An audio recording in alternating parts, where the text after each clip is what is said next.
Donne-moi, ô mon Père, un cœur de pauvre. Crée en moi, ô mon Père, un cœur d'enfant. Il t'a plu, ô mon Père, le cœur du pauvre.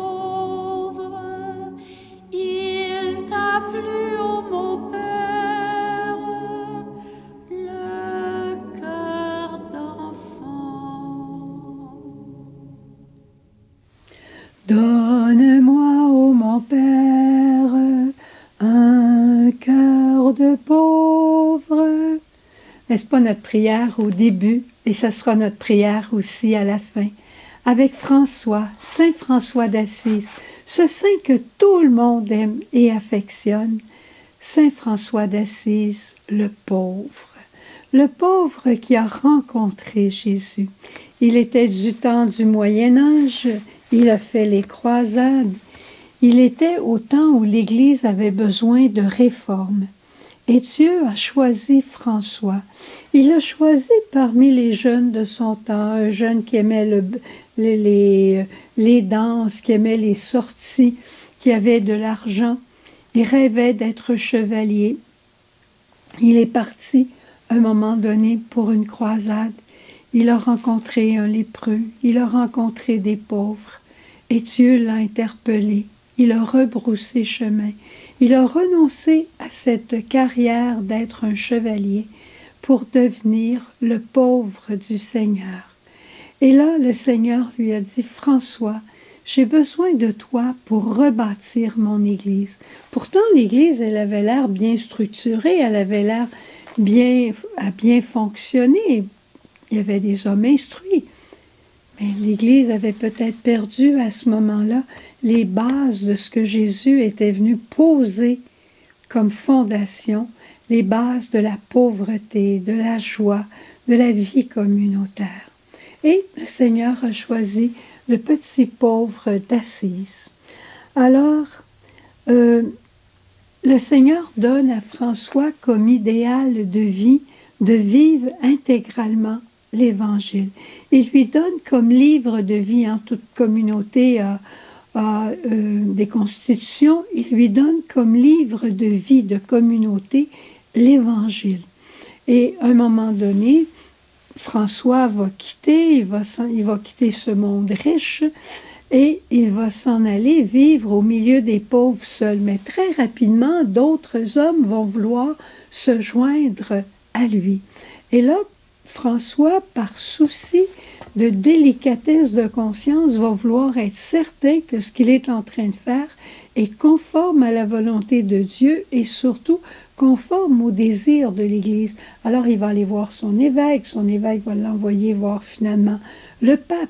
Il va se présenter devant le pape. Au départ, les cardinaux vont simplement le repousser comme étant un fou qui arrive nu-pied en bure avec quelques hommes en chantant et avec l'Évangile en main. C'était pas sérieux cette histoire-là. Mais le pape a été assez écoutant pour comprendre ce que le Seigneur voulait dire. Et le pape a béni l'œuvre de François.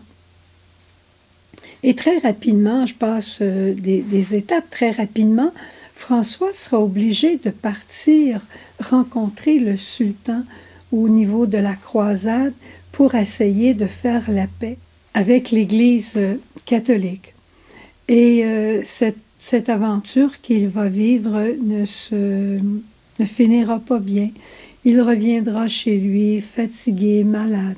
Mais pendant ces années où il a été parti à la croisade pour essayer de faire la paix, sa renommée s'étendait comme un homme de paix, un homme de Dieu. Pendant qu'il a été parti, sa communauté a grossi.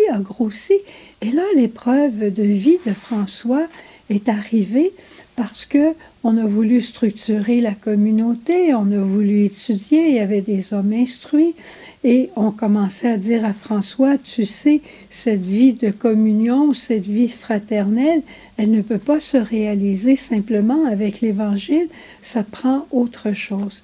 Et pour François, ça va être la grande souffrance de sa vie. Il va s'en aller, il va aller prier, il va aller dans les cavernes, il va se retirer pour rencontrer le Seigneur, pour voir qu'est-ce que le Seigneur veut. Et il dira, je me souviens, qu'à l'heure de l'épreuve, ce ne sont pas les livres qui viennent consoler l'âme, mais c'est la passion du Christ. François est configuré au Christ. L'Esprit a configuré François au Christ au point qu'il va avoir et qu'il va recevoir le don des stigmates. Je te laisse avec deux paroles de lui que j'aime beaucoup avec ce petit oiseau. Deux paroles au niveau de l'adoration. Il y avait un frère qui avait passé une nuit spirituelle, une épreuve assez grande, et François lui a dit, avec l'aide du Seigneur, tu as surmonté ta volonté de domination et de prestige.